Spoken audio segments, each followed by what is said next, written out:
Bismillahirrahmanirrahim. Alhamdulillahirabbil alamin wa bihi nasta'in ala umuri dunya waddin.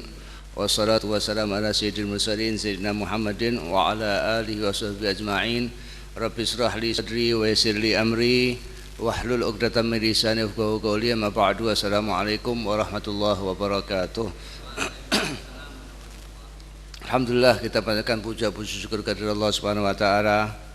Allah yang Maha Esa, yang senantiasa mencurahkan berbagai karunia kenikmatan kepada kita semua. Salawat dan salam semoga tercurahkan bagi junjungan kita Nabi besar Muhammad sallallahu alaihi wasallam beserta segenap para sahabat beliau dan para keluarga beliau yang suci, dan insyaallah kita semua hingga akhir zaman. Hadirin rahimakumullah, alhamdulillah kita memasuki tahun baru Hijriyah, tahun 1433 Hijriyah. Teriring doa mudah-mudahan Allah Subhanahu wa taala menerima seluruh amal kebajikan kita di tahun yang lalu, mengurangi dan memaafkan segala dosa, kesalahan, kekhilafan kita, dan insya Allah sisa umur yang entah berapa tahun, berapa hari, berapa bulan ini bisa kita isi dengan sebaik-baiknya insya Allah. Saya akan melanjutkan pembahasan masalah bab jenazah. Kalau yang lalu sudah saya sampaikan mengenai tindakan apa yang sebaiknya dilakukan menghadapi orang menjelang meninggal. Sudah juga setelah itu setelah meninggal. Dua hal ini kan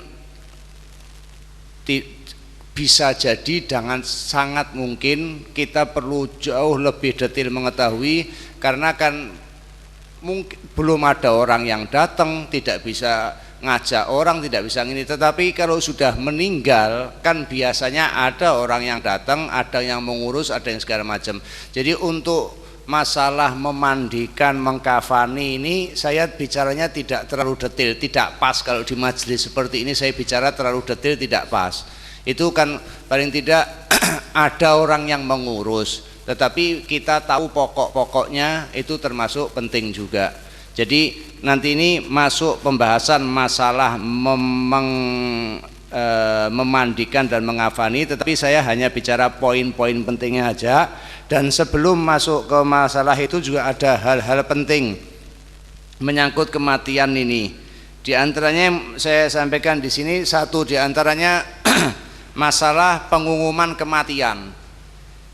Ini ada perbedaan pendapat di kalangan ulama dan juga di masyarakat. Ada yang bilang kan seperti itu tidak boleh, seperti ini tidak boleh. Terserah, silahkan ikut pendapat masing-masing. Tetapi yang perlu kita ketahui juga dari beberapa hadits Rasulullah SAW, memang seolah-olah ada pertentangan. Satu melarang, kok satu menganjurkan. Dari mana? Di antaranya hadis riwayat Imam Ahmad dan Imam Tirmidzi dari sahabat Hudzaifah radhiyallahu anhu. Dia mengatakan bahwa Nabi SAW melarang untuk menyiarkan kematian, dan kalimat yang dipakai oleh Hudzaifah, sahabat Hudzaifah radhiyallahu anhu tersebut dengan kata na'yan, dilarang itu. Ada lagi juga hadis juga dari Hudzaifah juga, di situ dia berwasiat menjelang dia meninggal, dia berwasiat bahwa kalau nanti saya meninggal dunia jangan memberitahu orang-orang, jangan mengumumkan dan lain-lain, karena saya mendengar Rasulullah melarang orang mengumumkan kematian. Dan pakai kalimatnya juga sama, na'yan itu juga. Yang jadi pertanyaan, semasa hidup Rasulullah SAW sendiri itu mengumumkan kematian, dan hadisnya juga sahih. Yang pertama diriwayatkan sewaktu Raja Najasyi meninggal, itu Rasulullah mengumumkan, memberitahukan kepada para sahabat bahwa ini raja di sana meninggal, ayo kita bersama-sama sholat. Dan itu yang akhirnya dipakai dalil untuk sholat gaib. Sholat gaib itu kan ada yang mau, ada yang tidak juga. Dalilnya orang yang mau sholat gaib itu dari peristiwa ini. Dan ini pakai kalimatnya juga na'yan juga. Terus apa? Pernah juga sewaktu perang Mu'tah, Rasulullah mengirim pasukan perang Mu'tah, 3 panglimanya meninggal. Rasulullah juga mengumumkan, hanya saja hadisnya ini bukan Nabi berucap gitu loh, tapi kan sahabat meriwayatkan. Kan tadi saya bilang Rasulullah mengumumkan kematian Raja Najasyi. Itu kan saya cerita, saya melihat, saya sholat asar di sini, saya melihat Imam Masjid Jami' As-Sagaf mengumumkan kematian, pakai kalimatnya juga na'yan. Dan saya juga cerita dulu saya mendengar beliau juga mengumumkan kematian. Di sini apa kesimpulannya? Ulama menyebutkan bahwa kalau semua hadis ini memakai kata na'aya, masdarna na'yan, kan tidak mungkin masa Nabi melarang tapi Nabi sendiri melakukan. Lah ini pentingnya kita ini tanya, bukan saya ulama kayak kita, tetapi ulama-ulama yang top-top yang dulu itu mereka menerangkan kenapa kok terjadi seperti itu, apakah hadis ini bertentangan. Mereka menerangkan bahwa apa yang dilarang itu na'yan atau pengumuman seperti pada zaman jahiliyah. Jadi di zaman jahiliyah kalau ada orang meninggal, terutama tokoh-tokoh yang besar-besar ulamanya atau tokohnya apa itu meninggal, itu khusus mengutus beberapa orang untuk keliling ke kabilah-kabilah pelosok sana pelosok sini segala macam. Untuk apa? Memberi kabar mereka, mengumumkan mengenai kematian tadi ini. Dan bukan hanya mengumumkan saja, mereka melebih-lebihkan dengan kalimat, bahkan sampai diriwayatkan kalimatnya biasanya celakalah bangsa Arab, hari ini kita kehilangan fulan bin fulan, wah hancur sudah kita begini, bahkan pakai nangis, pakai meratap, pakai segala macam. Pengumuman yang seperti itu yang dilarang, dan menurut ulama hadis itu yang disebut dengan kata na'aya itu yaitu.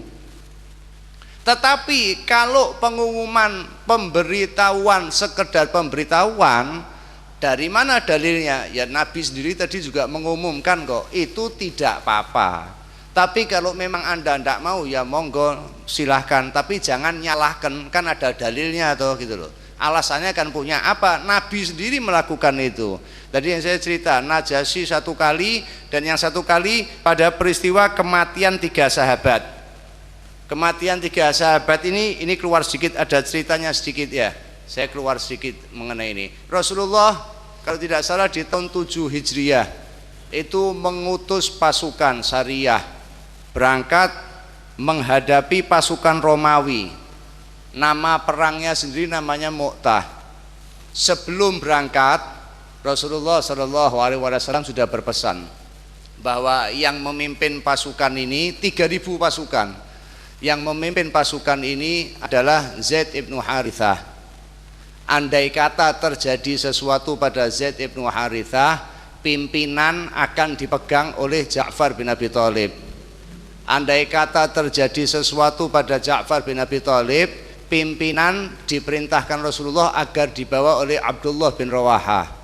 Sudah berangkat mereka. Perjalanan jauh, yang dilawan Romawi. Romawi itu kalau zaman sekarang Amerika, F-16 komplit, punya radar, punya segala macam. Ini orang Arab muslimin tidak punya apa-apa, tombak, perisai, pedang. Tahu Bapak, sampai sudah dekat di sana cari informasi, ternyata pasukan Romawi berapa? 200.000 orang. Mulai berpikir ini kembali rundingan, ini tidak mungkin kita, ini kita cuman 2.000 3.000 orang lawan kita 200.000. Mereka itu tentara loh, itu tentara, pasukan terlatih begini. Yang satu bilang lebih baik kita pulang, satu bilang enggak, sudah kita tunggu di sini aja, nanti utusan ke Rasulullah tanya, minta saran enaknya gimana. Mereka saat rundingan seperti itu, sahabat Abdullah bin Rawahah, dan dia terkenal sebagai penyair, mengobarkan semangat umat Islam. Kurang lebih dia mengatakan, kita ini berangkat untuk mati syahid, kenapa kita ragu? Jumlah itu tidak mengurangi kuantitas kita, yang penting kita kualitas kita jalankan. Justru ini kenapa kok kita lari? Berangkat maju aja, kita tidak perlu takut begini. Sampai akhirnya umat Islam bilang benar, sudah bismillah, sudah kita maju. Singkat cerita terjadi pertempuran, dan sesuai yang disabdakan Rasulullah, sahabat yang memegang pimpinan Zaid bin Harithah akhirnya mati syahid. Setelah itu dipegang oleh Ja'far bin Abi Thalib, dan dalam riwayat disebutkan saat Sayyidina Ja'far memegang bendera itu pakai tangan kanan, dipenggal tangannya, diambil sama dia pakai tangan kiri pun dipenggal juga sampai dikempit pakai kakinya seperti ini, itu pun dipenggal sampai terpotong-potong. Dan karena gugur mati syahid juga, akhirnya Abdullah bin Rawahah memegang bendera panglima pimpinan. Di dalam riwayat disebutkan, sewaktu Sayyidina Abdullah bin Rawahah ini melihat pertempuran seperti itu dan umat Islam mulai banyak gugur, dia mulai berpikir, benar juga ya, ini kita ndak imbang loh ini. Ini kalau kita seperti ini nanti akhirnya kita hancur berantakan begini. Terus dia ingat, yang ngobarkan semangat ini saya, kok saya sendiri malah ngelokro seperti ini ya. Dia bilang, oh enggak, malah terus dia buat syair, wahai nafsu, saya memang mau mati syahid, kenapa kamu halangi begini, sampai akhirnya dia maju memimpin pasukan dan meninggal mati syahid juga. Hubungannya dengan ini tadi, ini pasukan masih di sana, Rasulullah di Madinah sudah berkhutbah mengumumkan kematian ini tadi ini. Dan Rasulullah akhirnya bersabda bahwa sewaktu mau berangkat dibilang, nanti kalau terjadi sesuatu lagi, Abdullah bin Rawahah meninggal juga, kamu coba rundingan. Dan dari rundingan umat Islam, seperti yang disabdakan Rasulullah bahwa mereka akhirnya gugur, Rasulullah menyebutkan akhirnya panglima pimpinan dipegang oleh Saifun min Suyufillah, Khalid ibn Walid, dipegang oleh pedang, salah satu pedang dari pedang-pedangnya Allah, Khalid bin Walid. Singkat cerita, pertempuran itu akhirnya Romawi malah lari, 3.000 orang ini melawan 200.000 orang dengan strategi ya. Saya tidak melanjutkan itu, tetapi yang akan saya sampaikan tadi di sini ini, Rasulullah mengumumkan kematian 3 orang tadi ini, dan Rasulullah malah menyebutkan sewaktu kematian tadi itu, ini kan perjuangan yang benar-benar, ya Allah, sampai seperti itu. Ini kita ini 1 lawan 1 aja takut, ini 1 dibandingkan berapa? Rasulullah menyebutkan, bahkan Rasulullah bersabda, demi Allah saya menyaksikan bahwa mereka ini sekarang bagaikan Sayyidina Ja'far, kan 2 tangannya bagaikan burung di surga hijau yang sudah terbang pakai sayap. Di situ Rasulullah juga menyebutkan, demi Allah saya melihat mereka ini sudah bagaikan bertelakan, duduk enak-enak di tempat tidur di surga yang terbuat dari emas. Di surga tempat tidur dari emas. Tapi Rasulullah bilang apa Pak? Sayangnya yang punya Abdullah bin Abbas tempat tidurnya agak bengkok, rodok peyok. Sahabat tanya, ya Rasulullah, kenapa kau punya Abdullah bin Rawahah ini kok agak bengkok ini? Rasulullah mengatakan karena dia waktu memimpin pasukan sempat gentar itu tempat tidurnya peyok. Opone sing melayu, opone ora mangkat gitu. Padahal kita masuk surga ditiker mau, yang penting masuk surga ya. Ini banyak hikmah, dan dari peristiwa itu juga yang hubungannya dengan kematian, karena Rasulullah, Sayyidina Ja'far itu kan masih misanan, sepupu dengan Rasulullah. Rasulullah mendatangi rumahnya, menghibur keluarganya, dan di situ juga Rasulullah memerintahkan para sahabat untuk memasakkan keluarga Sayyidina Ja'far. Kenapa? Karena Rasulullah mengungkapkan bahwa dia sedang dalam duka, jadi untuk menghibur karena duka biar dimasakkan. Itu tadi, kembali ke masalah ini ya, tadi masalah pengumuman kematian. Saya pertemuan yang lalu juga sempat menyampaikan masalah melihat jenazah, bukan dilarang ya. jangan salah paham, karena saya keluar dari sini juga ada yang nanya itu apa tidak boleh. Bukan, Rasulullah melihat ditutup dibuka, tetapi yang saya katakan mendudukan kalimatnya, kalau kita ini melihat hanya karena penasaran, sudah jangan. Tapi kalau kita melihat dengan niat yang baik, mungkin orang dibuka terus didoakan ingin melihat wajahnya terakhir kali, itu tidak apa-apa. Bahkan ada ulama mengatakan sunnah, itu silahkan. Tetapi kalau hanya penasaran, itu yang tidak. Seringkali kita melihat orang mengatakan tidak boleh menangisi mayit. Mau tidak menangis boleh silahkan, tetapi jangan melarang orang menangis. Karena kasus ini seperti kasus penggunaan kata-kata tadi itu.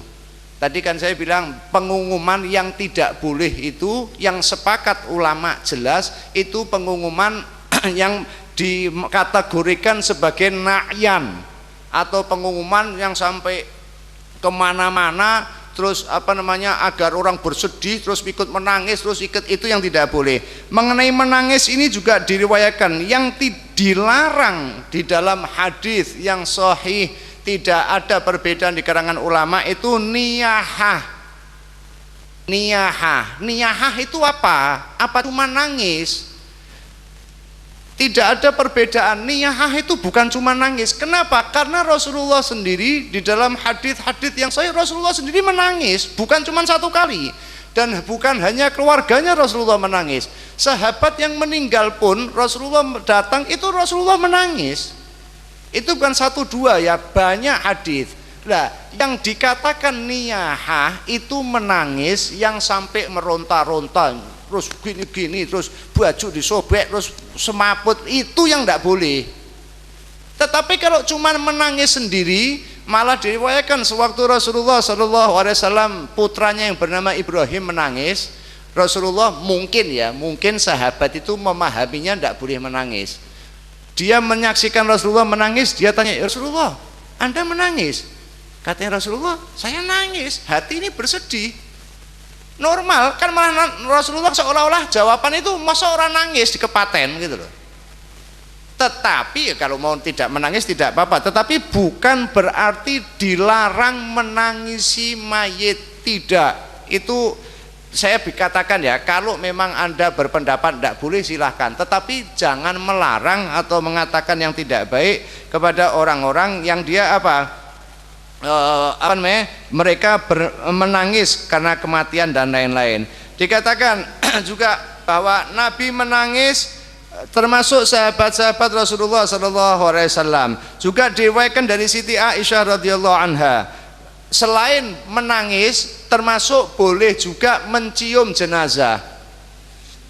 Itu dilakukan oleh Rasulullah SAW, dilakukan juga oleh para sahabat Rasulullah SAW, termasuk Sayyidina Abu Bakar. Sewaktu Sayyidina Abu Bakar mendengar Rasulullah meninggal, beliau masuk ke ruangan itu, dibuka penutupnya, beliau mencium jenazah Rasulullah SAW, dan itu tidak ada perbedaan lagi. Juga sahabat Anas bin Malik radhiyallahu anhu, beliau mengatakan kami menyaksikan pemakaman putri Rasulullah. Lalu ia berkata, Rasulullah duduk di atas kubur, lalu kami melihat kedua mata Rasulullah SAW berlinang, menangis, ya, ini seperti itu. Itu masalah menangisi mayat dan mencium. Sekarang kita kembali masuk ke masalah memandikan ya. Memandikan ini seperti saya katakan tadi, saya tidak akan bicara detail karena itu ada orang-orang yang biasanya ada yang ngurus lah. Tetapi kita perlu tahu yang penting-penting atau pokok-pokoknya. Pada intinya memandikan mayat ini seperti mandi biasa, seperti mandi wajib, sudah gitu aja. Mandi itu kan untuk menghilangkan kotoran, juga untuk menghilangkan najis. Itu aja intinya, pada intinya itu. Hanya saja karena orang ini untuk, ya kita lihat ada sunnah-sunnahnya, ada keutamaan-keutamaannya, mana yang lebih afdal, mana lebih itu, makanya sampai ya perlu ada mungkin saya belajar lah gitu. Dan Rasulullah SAW menekankan bahwa hendaknya orang yang memandikan jenazah ini al-ma'mun, orang yang dikenal dengan amanat. Haram, tidak boleh untuk menceritakan apa yang dilihat, disaksikan, disampaikan kepada orang lain. Kalau kita lihat bagaimana Rasulullah itu berwasiat, nanti yang memandikan saya begini, yang gini begini. Kalau Anda tanya bedane opo, saya tidak bicara dalil, tetapi bicara logika akal sehat aja ya. Orang itu apa sama toh? Siapa yang bilang manusia itu sama? Enggak, manusia itu lain-lain. Mana yang lebih? Apa yang menentukan lainnya? Kadar keimanannya, kadar ketakwaannya, kadar ini itu beda. Logika sehat kita juga mengatakan seperti itu. Kenapa kok kita ini sekarang saat kita meninggal kita berharap disolatkan oleh orang-orang soleh? Ya beda jelas. Doanya orang soleh sama doanya orang tidak soleh sama ahli maksiat sama. Allahnya sendiri juga mengatakan tidak, beda, tetap ada perbedaannya. Kalau tadi saya cerita Khalid bin Walid, Rasulullah bersabda sayfun min suyufillah, pedangnya Allah. Ada orang satu kali mau menjelekkan atau ngenyek Khalid bin Walid, dilihat pedangnya gitu, dipegang-pegang dia, ini katanya Saifullah, pedangnya Allah ini. Apa jawab sahabat yang lain? Pedang ini kalau dipegang Khalid bin Walid jadi Saifullah, tapi kalau dipegang kamu bukan Saifullah. Tergantung yang megang siapa. Semua punya tangan, semua punya pedang, tapi siapa yang dijuluki Saifullah oleh Rasulullah? Apa semua? Tidak. Apa? Yaitu wallahu alam, yang jelas kadar keimanan dan ketakwaan. Makanya ditekankan di situ kalau orang-orang soleh sampai mereka berwasiat agar yang memandikan begini, ada yang memandikan begitu, diminta dimakamkan di sini di situ, itu bukan tidak ada, bukan selama tidak merepotkan ya, ada dalilnya semua dan termasuk dilakukan oleh Rasulullah Shallallahu Alaihi Wasallam. Dan di situ pada intinya tadi yang seperti saya sampaikan ya, membersihkan dan mensucikan kotoran dan najis yang melekat di tubuh. Kenapa? Agar dia menghadap Allah Subhanahu wa taala dalam keadaan suci. Seperti mandi wajib. Saya ingat kisah Abdullah bin Jahaz kalau tidak salah ya, bukan. Ada salah seorang sahabat Rasulullah Shallallahu Alaihi Wasallam yang sewaktu Rasulullah mengumumkan perang, dia keluar langsung perang berjihad bersama Rasulullah Shallallahu Alaihi Wasallam. Sewaktu sahabat tadi ini gugur, meninggal dunia, mati syahid, diriwayatkan tidak lama setelah itu suasana lapangan pertempuran itu menjadi agak mendung. Dan Rasulullah bersabda apa? Kan sahabat bingung, kenapa ini kok seperti ini, kok tahu-tahu agak mendung. Rasulullah bersabda, sungguh demi Allah telah turun ribuan malaikat untuk memandikan sahabatmu ini tadi ini.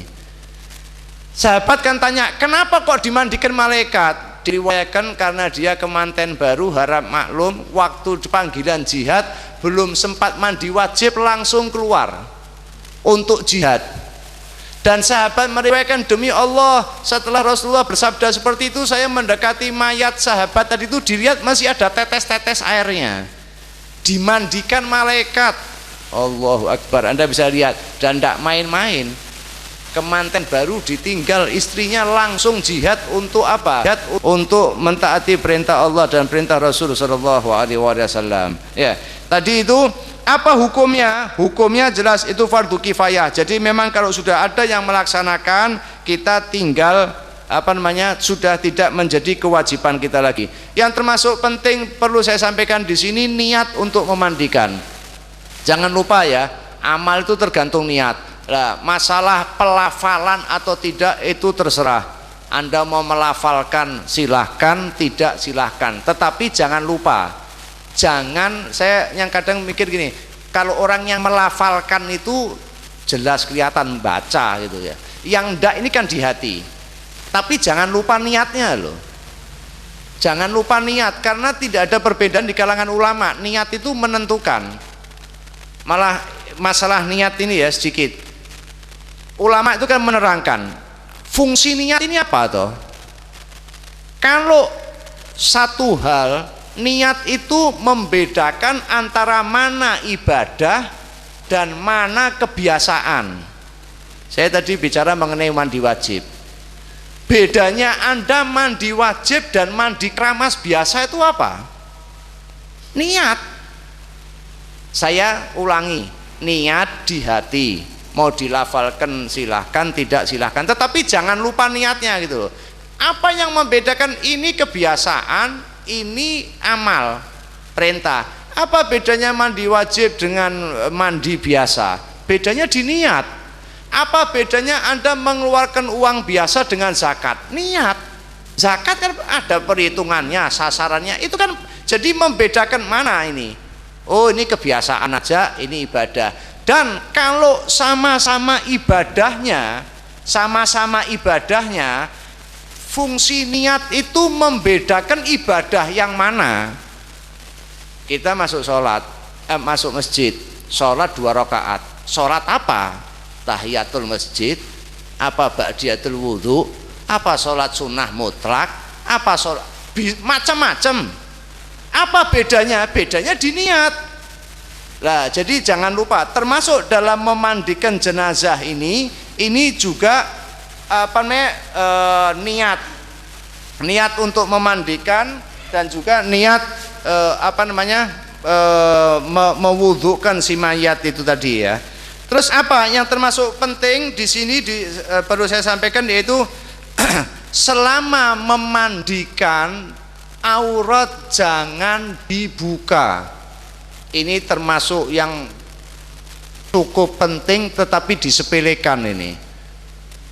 Di dalam riwayat disebutkan bahwa sewaktu Rasulullah meninggal, Rasulullah sudah berwasiat yang memandikan nanti Fadl, Sagron, juga Sayyidina Ali, juga anaknya Zaid bin Usamah bin Zaid. Sahabat bingung pertama, ini Rasulullah mau ditelanjangi, bukan telanjangi bulat ya, tetapi dibuka pakaiannya atau seperti itu mau dimandikan.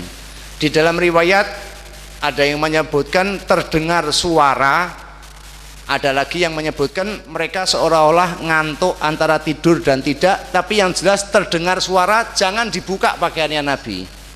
Jadi Nabi kita Muhammad SAW dimandikan jenazahnya dalam keadaan berpakaian, tidak dilucuti pakaiannya.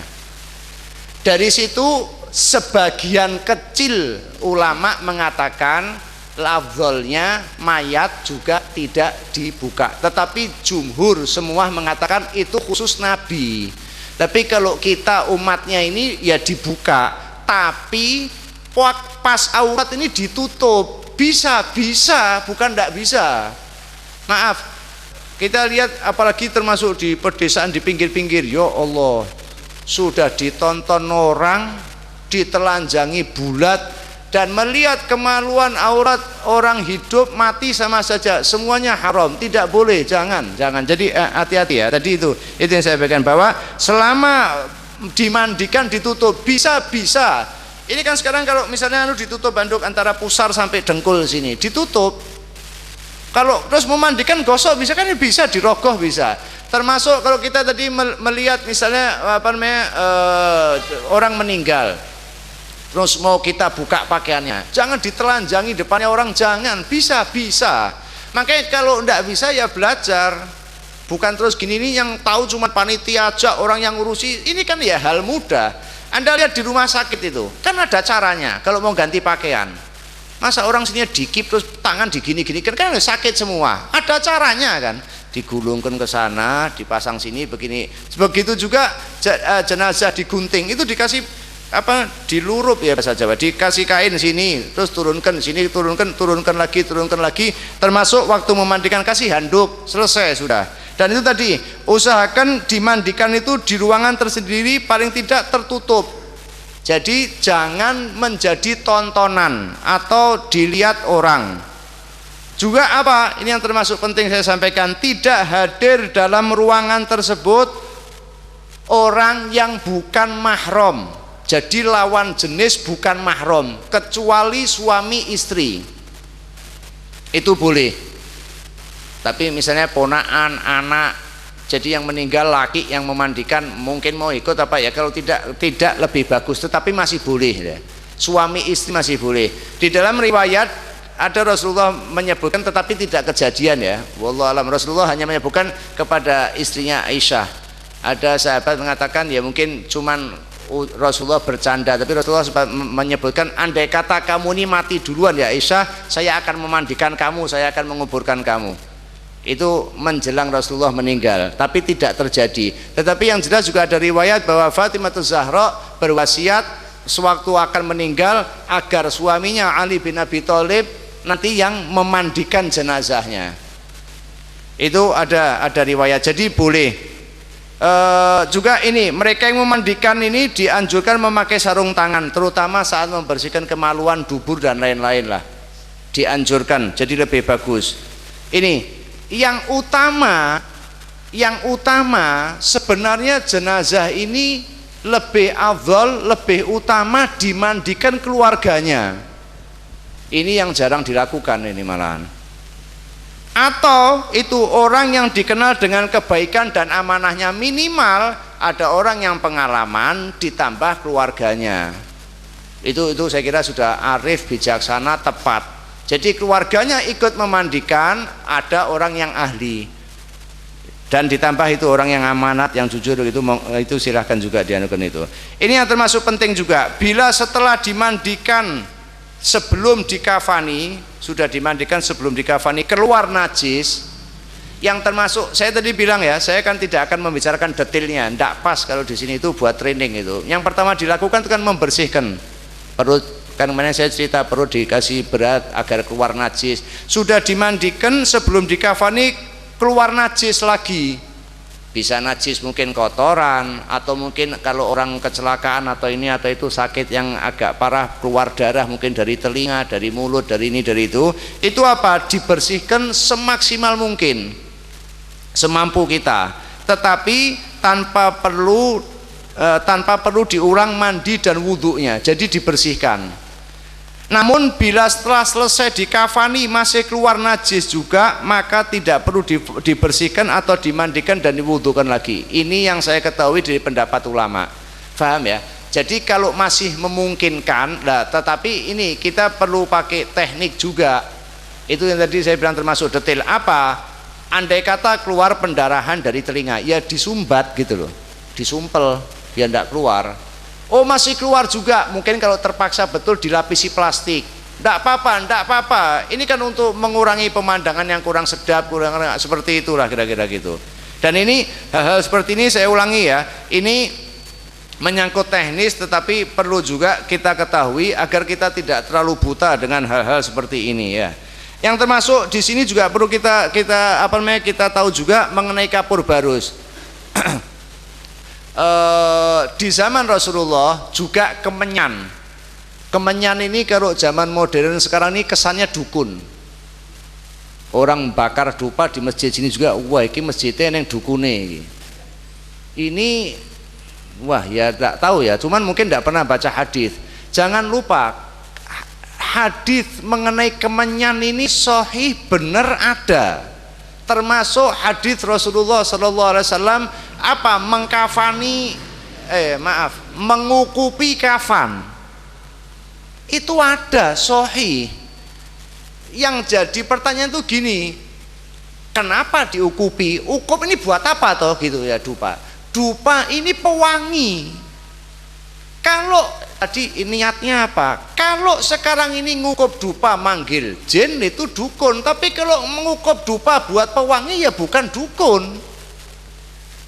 Kalau mengukup dupa, apa Anda berani mengatakan orang yang mengukupi dupa kafan bilang oh, itu begini, itu manggil jin? Rasulullah hadits sahih, Anda bisa lihat di hadits.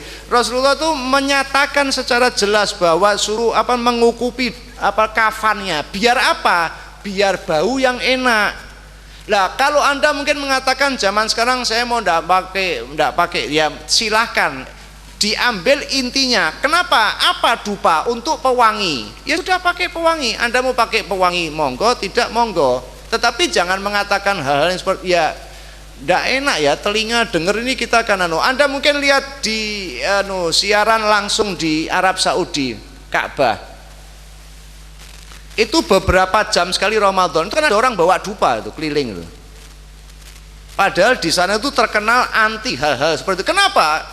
Saya tidak pernah dengar riwayat, tapi saya ini tidak mungkin kalau tidak dari dulu dilakukan seperti ini, mereka baru, tidak mungkin, berarti dari dulu ada. Dan jangan lupa tadi saya ulangi, fungsi utamanya pewangi. Mayat itu bau, tidak enak, busuk, makanya di ruangan kasih dupa. Lah kadang yang buat dupa ini juga tidak mudeng, ini gopo dupanya, wes cari dupa ya gaco. Dupa pewangi malah tuku sing ngambek. Ini kan sudah kualak-walik, pokoknya mudengnya dupa sudah. Ini kan jadi kan melenceng.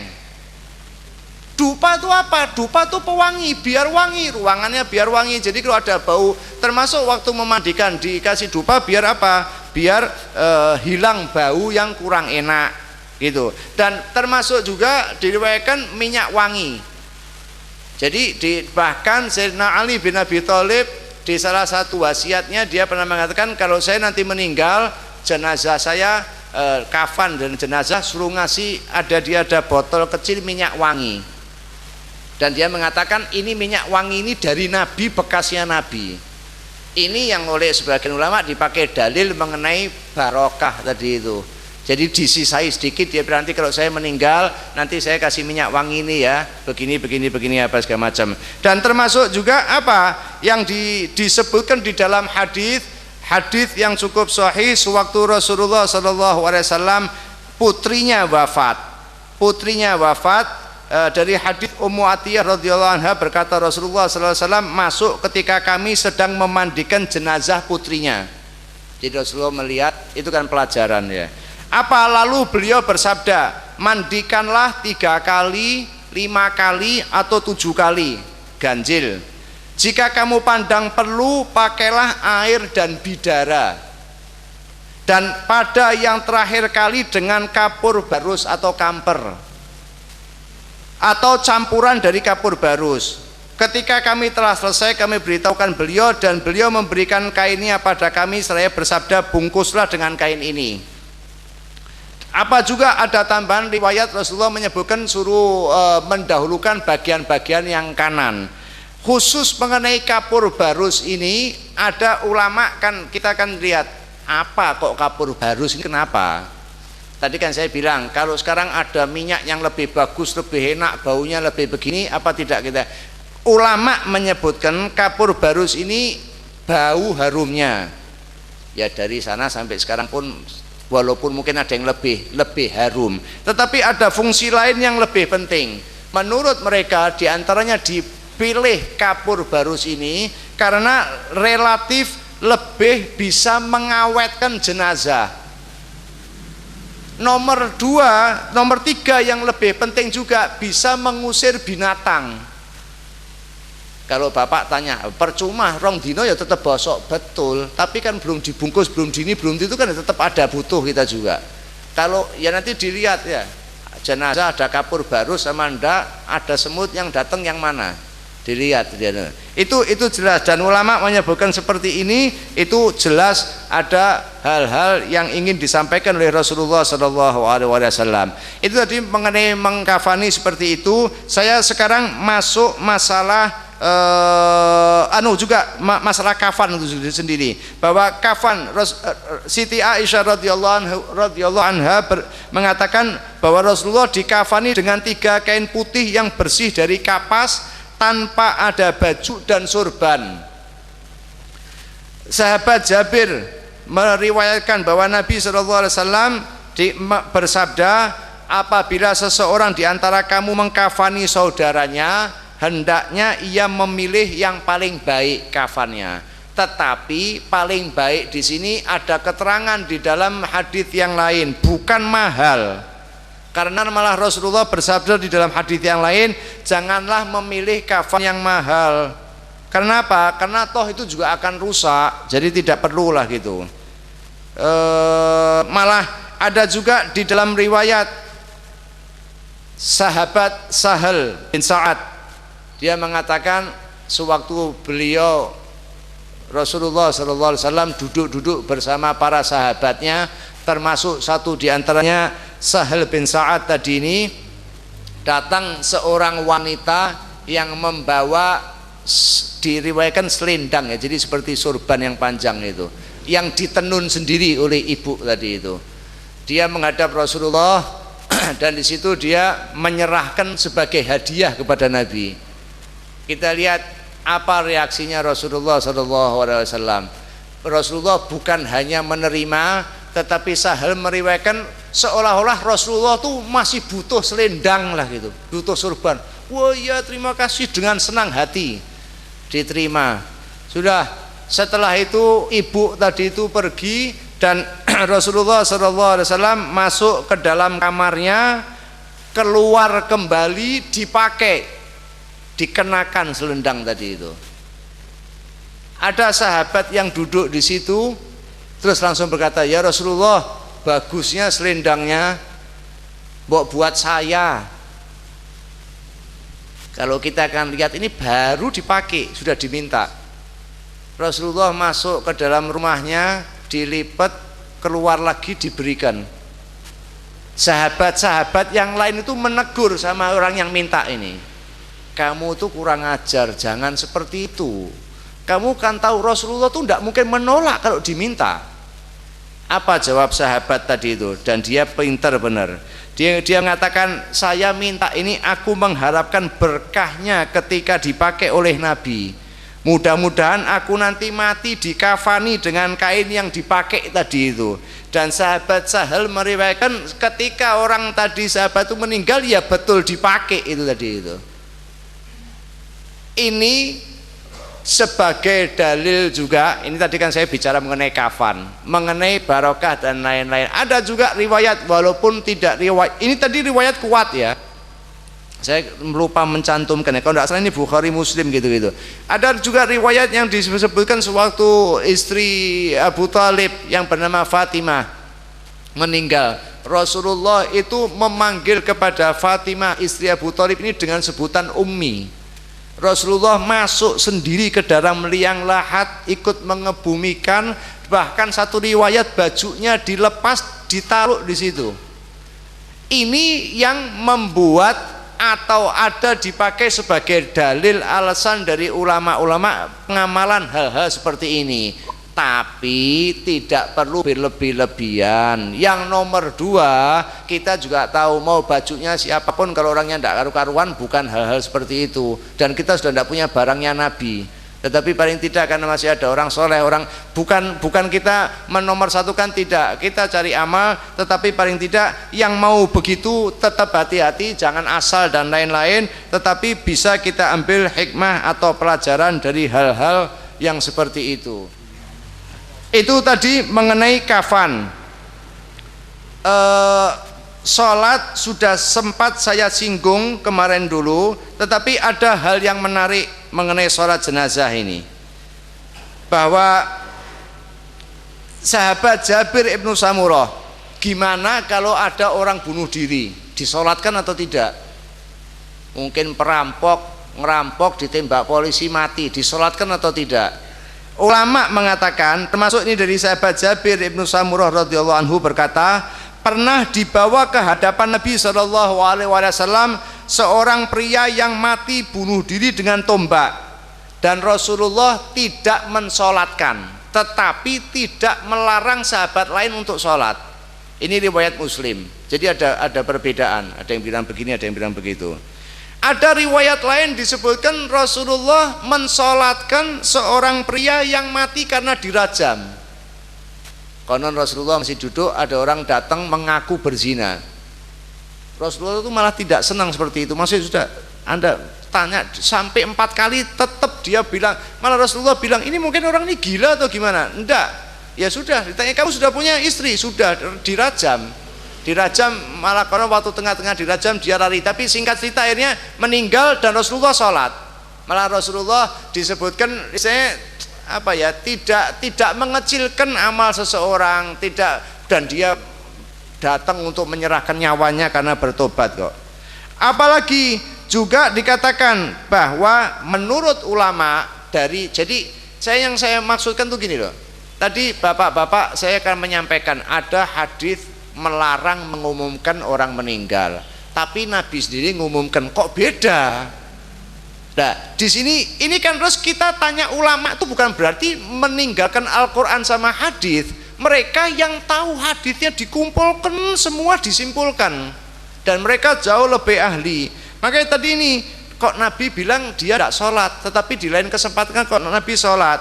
Ulama menyebutkan bahwa tetap fardu kifayah, tetap wajib disolati. Orang yang mati entah itu bunuh diri atau ahli maksiat, dikatakan juga kalimatnya ahli bid'ah yang tidak jelas-jelasan kufur, orang yang mati dalam keadaan maksiat, orang itu semua masih dinyatakan wajib dilaksanakan sholat atasnya.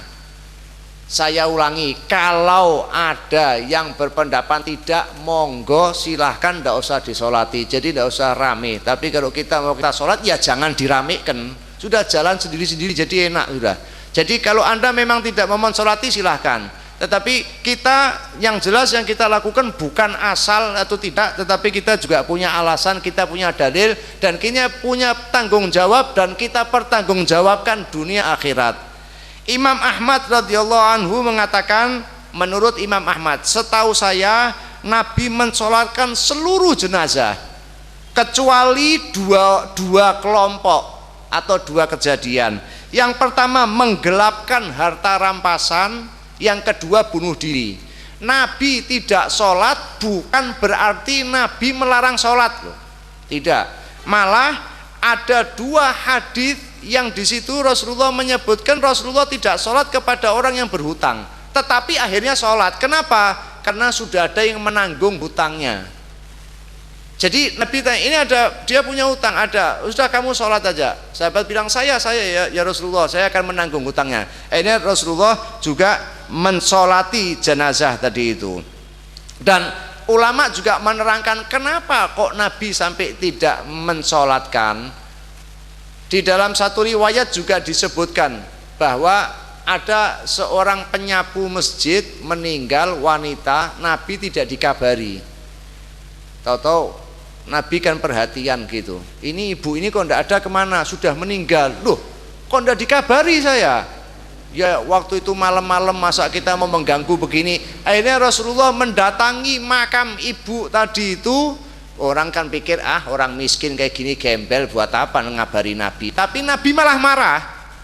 Dan Rasulullah sholat di kuburannya ibu tadi itu. Dan di situ Rasulullah menyebutkan bahwa sholat saya ini akan banyak manfaatnya buat dia. Lah mungkin ulama menyebutkan Nabi itu tidak mau sholat untuk pelajaran dan ancaman buat kita termasuk umatnya. Jangan sembrono, terus bunuh diri disolatkan, gini disolatkan. Jadi paling tidak ada perbedaan. Orang ini sholat baik, yang sholat segini, tidak sholat maksiat, dibedakan. Kalau kita kan ada tahlilan barang, wis pokoknya siapa datang sudah. Ulama, dan itu dari Rasul, bukan Nabi mengajari seperti ini, tapi secara tidak langsung itu ada perbedaan. Jadi orang yang berbuat keliru, berbuat salah itu berasa, saya kok dibedakan, beda. Justru kita biar tahu, niat kita kan baik, agar dia kembali ke jalan yang baik, agar tidak menjauhi maksiat dan lain-lain. Itu hal-hal menyangkut jenazah. Insya Allah pertemuan yang akan datang kita masuk ke masalah pemakaman, dan ini khilaf sangat banyak perbedaan pendapat. Yang masalah talqin, yang masalah tahlil, yang masalah ini, yang masalah itu. Saya tidak akan menyampaikan yang ini, tetapi ada hal-hal pokok yang perlu kita ketahui. Termasuk juga ada, bukan tidak ada sama sekali dalil mengenai talqin. Dan juga yang cukup menarik juga memasukkan jenazah yang bukan mahram. Memasukkan jenazah yang bukan mahram. Jadi yang meninggal wanita, yang memasukkan, misalnya saya saya kenal, enggak boleh, enggak, karena ada kejadian juga ada hadis yang menyatakan bahwa orang yang malam harinya berhubungan dengan istrinya dilarang untuk memasukkan jenazah. Apa seperti itu? Memang ada riwayat. Ya, ini sebagai penutup. Jadi ada satu riwayat yang menyebutkan sewaktu putri Rasulullah SAW meninggal, sewaktu pemakaman di kuburannya, Rasulullah bertanya, siapa di antara Anda yang tadi malam tidak berhubungan sama istrinya? Sahabat, bukan saya Rasulullah. Rasulullah memerintahkan dia untuk turun. Hadisnya kejadian ini sama, tetapi ulama mengambil banyak pelajaran dari sini. Satu, diambil pelajaran, bahwa kalau orang tadi malam berhubungan suami istri dilarang memasukkan jenazah. Yang satu mengambil dalil bahwa kejadiannya sama, teksnya sama, niatnya sama. Yang satu berdalil bahwa orang bukan mahram boleh memasukkan jenazahnya. Tetapi ada juga orang ulama yang menyebutkan pada dasarnya boleh. Kenapa kok seperti itu? Nah, nanti kita tunggu berikutnya ya.